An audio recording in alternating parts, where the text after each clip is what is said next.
तो फ्रेंड्स कैसे आप लोग आशा करते हो ठीक होंगे, अच्छे होंगे। तो फ्रेंड आज की वीडियो आपको बोलने वाला हूँ सैमसंग के एफआरपी किस तरह से होता है, ठीक है, और कौन कौन सा टूल में होता है और फ्री में कैसे होता है, फाइल में किस तरह से होता है, आईएमई नंबर के थ्रू किस तरह से होता है, यूएसबी सिस्टम किस तरह से होता है। तो सारे चीज़ मैं आपको दिखाने वाला हूँ। मतलब समझो आप 100 वीडियो एक वीडियो में आपको सारी चीज़ दिखाने वाला हूँ। तो वीडियो आपको एक ही वीडियो में सारी चीज़ देखने को मिलेगा, ठीक है। तो वीडियो अगर आपने क्लिक किया हो, शुरू से लास्ट तक देखने का, चैनल पर नए जरा हो तो सब्सक्राइब कर देना, ठीक। इतना तो हेल्प आप कर ही सकते हो क्योंकि आप लोगों में इतना अच्छा कंटेंट दे रहा हूँ। तो आप लोग से एक ही रिक्वेस्ट है भाई, चैनल को सब्सक्राइब करो और वीडियो अगर अच्छी लगे तो लाइक शेयर कर दो, ठीक है। फ्रेंड बोलना चाहता हूँ ये जो वीडियो रहेगा सैमसंग एफआरपी को लेके फुल डिटेल में देने वाला हूँ आपको। मतलब जितने भी सिस्टमेटिक है, ठीक है, 0 to हीरो समझ सकते हो, सैमसंग एफआरपी किस तरह से होता है, सारी चीज़ मैं आपको दिखाने वाला हूँ। सबसे पहले बोलना चाहता हूँ जो सैमसंग फ़ोनों में एफआरपी लग के आता है, जो फ्री में होता है, ठीक है, आप फ्री में कर सकते हो। तो वो किस तरह से होता है सबसे पहले देखना। कोई भी अगर आपके पास फ़ोन है, इस पर एंड्रॉइड वर्जन चेक करना 8 to 14 तक, ठीक है। 8 to 14 तक अगर आपके पास आता है एफआरपी के लिए, तो सबसे पहले आप क्या चीज़ करोगे, ठीक है, आपका पास एक टूल होना चाहिए जो फ्री में आता है, हर भाई जानते हैं, ठीक है। जो टूल है मैं आपको दिखाना चाहता हूँ। फ्रेंड ये जो टूल आपको दिखा रहा हूँ सेम एडब्ल्यू टूल सभी भाई जानते हैं। इस टूल से हम लोग रीड इन्फो लेते हैं, फ्लैशिंग करते हैं। तो इस टूल का माध्यम से भी आप कर सकते हो फ्री में, ठीक है। अगर आपका पास फ़ोन आ गया एंड्रॉयड वर्जन 8 to 14 तक, ठीक है, अगर ऑल मॉडल है तो उस पर आप क्या करोगी, फ़ोन को फॉर्मेट करो। फॉर्मेट करने के बाद आपको क्या देखने को मिलेगा, इस तरह से देखने को मिलेगा। तो आपको एमआरएनसी ऑप्शन में जाके आपको एक कोड डायल करना है, ठीक है। जैसे डायल करोगी तो आपका फ़ोन अगर टेस्ट मोड ओपन हो रहा है, ठीक है, मैं आपको दिखाना चाहता हूँ। फ्रेंड जैसे आप एमआरएनसी कॉल पे ए वाला कोड डायल करोगी, अगर इस तरह से मोड ओपन हो गया, टेस्ट मोड अगर ओपन हो गया, तो आप क्या करोगे, उस टाइम सीधा आपको फ़ोन में केबल लगा देना, ठीक है। यूएसबी केबल कनेक्ट करो।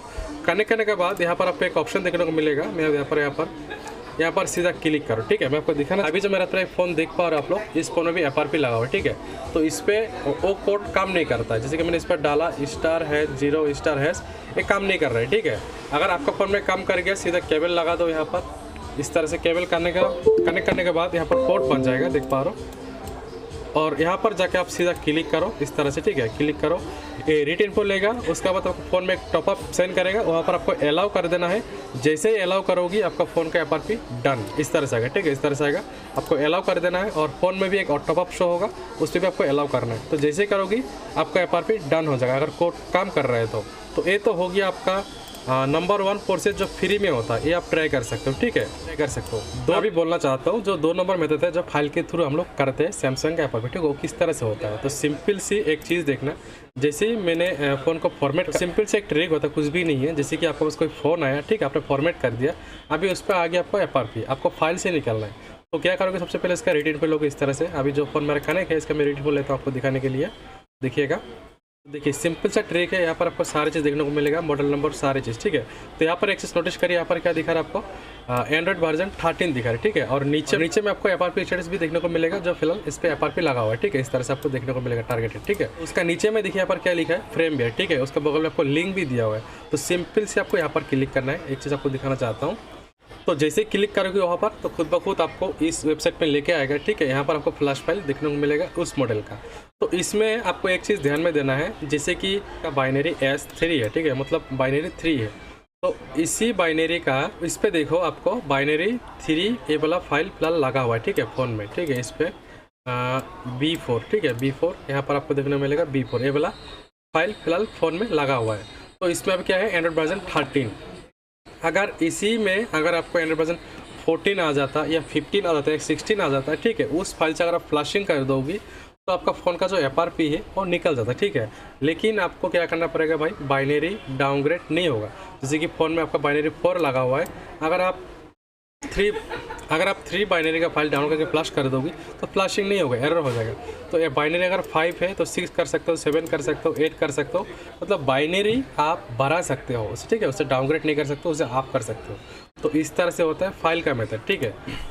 और तीसरा ऑप्शन किस तरह से आता है, जो हम लोग एफआरपी जो निकलते हैं आईएमई नंबर का थ्रू। तो अभी जो आईएमई नंबर से थ्रू हो रहा है, ऑन है उसका सर्वर, लेकिन इस पर आपको कंडीशन एक है 10 to 14 ही करने मिलेगा, ठीक है। 10 to 14 आप कर सकते हो, कोई भी मॉडल आप कर सकते हो आईएमई के थ्रू 10 to 14 तक। आपको कुछ भी नहीं करना है, सीधा फ़ोन को फॉर्मेट करो। फॉर्मेट करने के बाद फ़ोन में वाईफाई कनेक्ट रखो। वाईफाई कनेक्ट करने के बाद सिंपल सी यहाँ पर जो IMEI नंबर आपको शो करेगा वो IMEI नंबर सेंड कर दो, मेरे को करो या किसी और भाई को करो, ठीक है। 2 चीज़ आप उनको सेंड कर दो, मेरे को चाहे किसी और को, IMEI नंबर और सीरियल नंबर, ठीक है। 2 चीज़ दे दो, वो IMEI नंबर से और सीरियल नंबर से हम लोग यहाँ से वो सबमिट करेंगे और आपका FRP निकल जाएगा, ठीक है।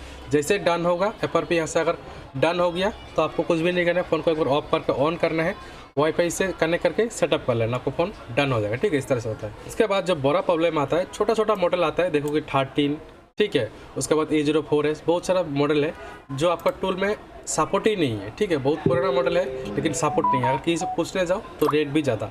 जिस फ़ोन में आपको एक्सोनस CPU लगा हुआ है उससे आप किस तरह से अनलॉक कर पाओगे, तो उसके लिए एक टूल आता है फ्रेंड, उसके लिए एक टूल आता है सिग्मा प्लस टूल, ठीक है। आप कर सकते हो इस टूल का माध्यम से सैमसंग के FRP जो छोटा छोटा मॉडल है जिस पर आपको एक्सोनस CPU लगा हुआ है, तो इस टूल से कर सकते हो, ठीक है। यहाँ पर सपोर्ट मॉडल पे जाओ, मैं दिखा रहा हूँ आपको। यहाँ पर जाने के बाद सिंपल से सैमसंग में जाओ, देख पा रहे हो यहाँ पर बहुत सारा मॉडल यहाँ पर सपोर्टेड है, ठीक है। बहुत सारा मॉडल देख पा रहे हो, A05S, A51, बहुत सारा मॉडल, A04S, A12, A13, ये सारा मॉडल आप कर सकते हो, ठीक है। वो CPU वाइज दिया हुआ है, देख पा रहे हो एक्सोनस 9611 1480 220 198 850, ठीक है। इस तरह से दिया हुआ है, आप चेक कर सकते हो। बहुत सारा मॉडल सपोर्टेड है। तो इसे किस तरह से कनेक्ट कर पाओगे, अगर फ़ोन का टेस्ट पॉइंट काम कर रहा है, ठीक है, आपने फ़ोन को EDL किया और कनेक्ट हो रहा है, तब जाके इस टूल से आप कर सकते हो, ठीक है। इस टूल से आप कर सकते हो।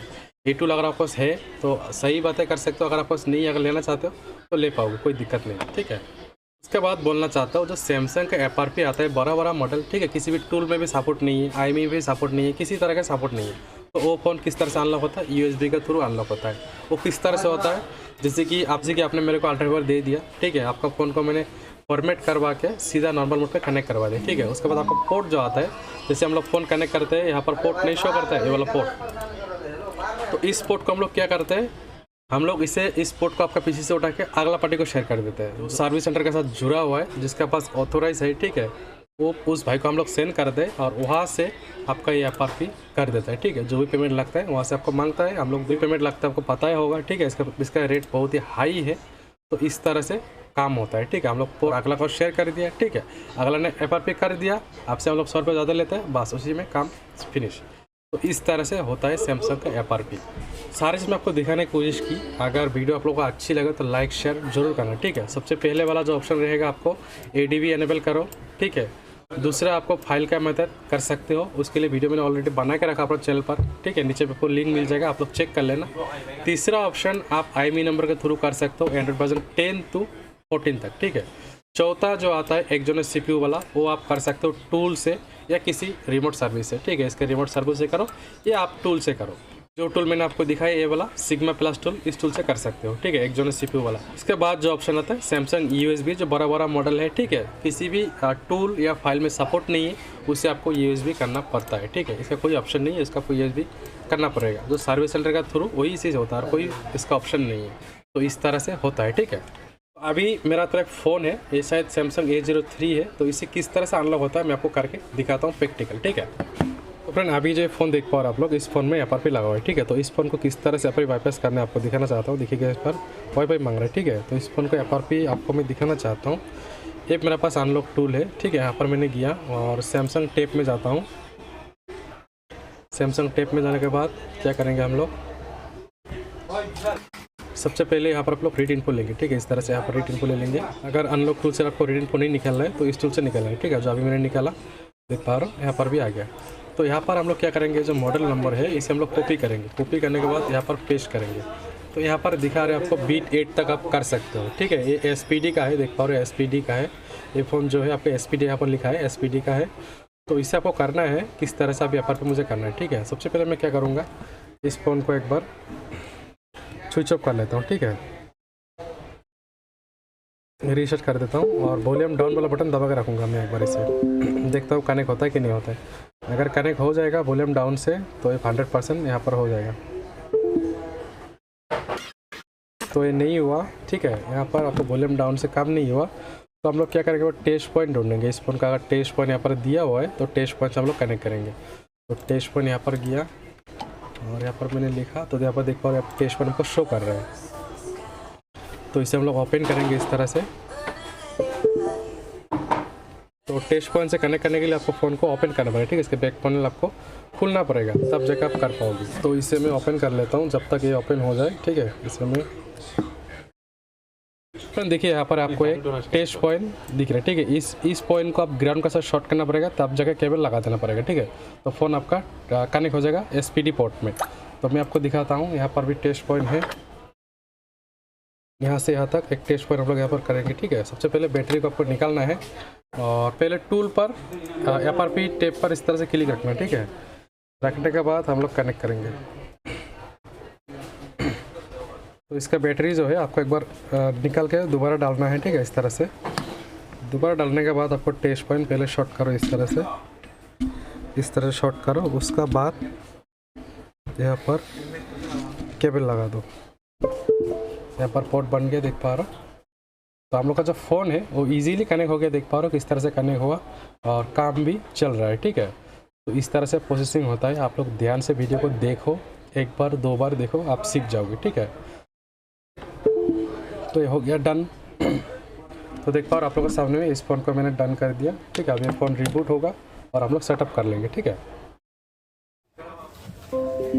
तो ये देखो फ़ोन कम्प्लीटली ऑन हो गया। इसमें सेटअप करके आपको दिखाता हूँ एक बार, ठीक है। सेटअप करके आपको दिखाता हूँ।